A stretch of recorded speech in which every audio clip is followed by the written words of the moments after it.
A reminder coming up here at halftime. We'll ship you off to Orlando. Jonathan Coachman will have first-half highlights and analysis from a back-and-forth first half that we've seen. On first down, they look downfield, and it's complete. And he's going to take it in for a Steeler touchdown. James Washington on his way to a monster game. 3 first-half touchdowns. And the Steelers, they broaden their lead. That's a pretty quick response to that last touchdown drive. And it seemed like they may be giving up momentum. But not so fast. No, not at all, because they ended up pushing the lead up once again. And you're exactly right. Thought momentum might have been shifting. Instead, they grabbed old Mo, didn't let him get to the opposite sideline.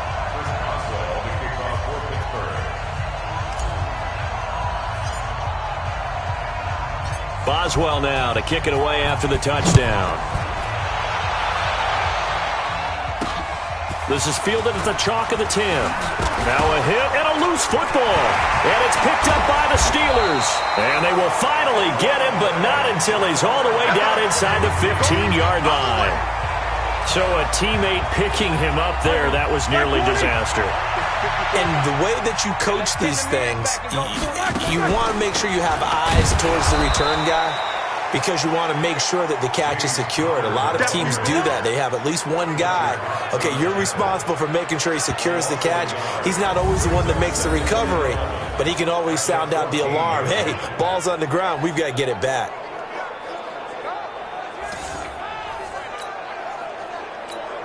After the loss to start out, here's 2nd and 11. Out of the gun, it's Roethlisberger. And it's caught. And he's in. Touchdown, Steelers. Dante Moncrief on his way to a monster game. 3 first-half touchdowns. And the Steelers, they broaden their lead.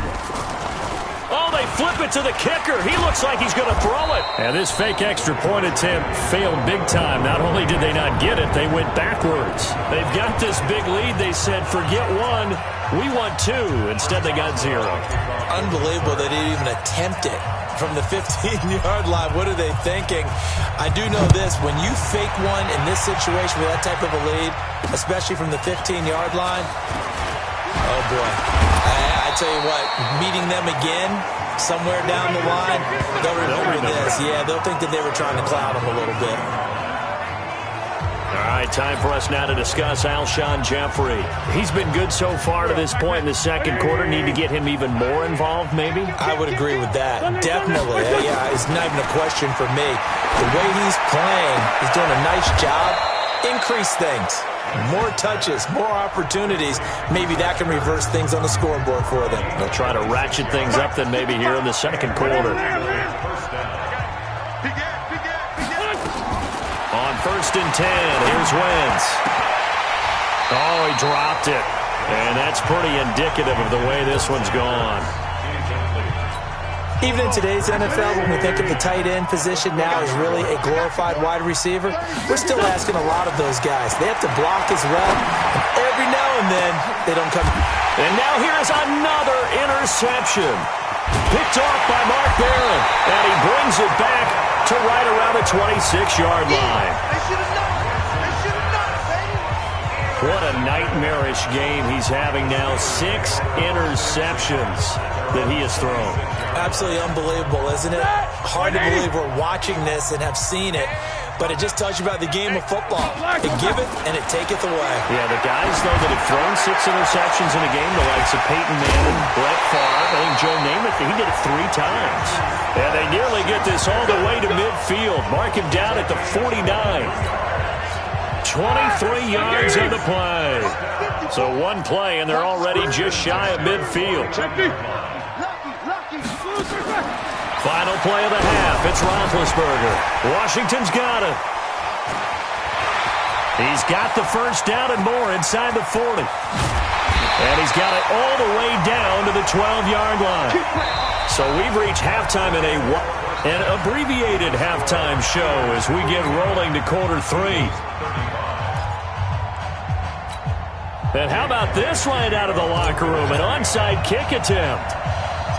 So time for the second half as the Steelers have the lead, and they will also be receiving the football here to start the third quarter. A very interesting call and one that backfires. I know they're losing, Charles, but boy, to start the second half with the onside kick, risky. Felt like a sense of urgency from their side, coupled with, you and I both know the special teams coordinators. They sell their key plays each and every week to the head coach, don't they? And I'll guarantee he's been selling this one. We can get it, coach. We can get it. And that came together with that sense of urgency you talked about. They only got a yard out of that last completion, and that makes this 2nd and 9. Easy. Watch the twist. Watch the shit. Watch the shit. Hey, watch 44. Shit. Here we go. Here's Roethlisberger to throw. Going deep for Moncrief. And he knocks the ball away, and it falls incomplete. Finally, a good play there defensively on the deep ball. The secondary has had its struggles this entire game. Offensively, they've had their way with them. Show that bench release and go. On 3rd down, Roethlisberger. He's going to float this one deep right side. And my goodness, another interception. Picked off by Malcolm Jenkins. And a big turnover there as his guys will get the football back. They needed a break. They needed to make a play here in the third quarter. Defensively, they did that. Now they got to go quickly and get some points on the board. And the best part is that they made their own break, taking the ball away. Now they just look at their offense and saying, guys, let's go. Come on, capitalize on this one. An ideal beginning of the drive there as they'll on the outside, and for defenders, that's the ultimate risk reward.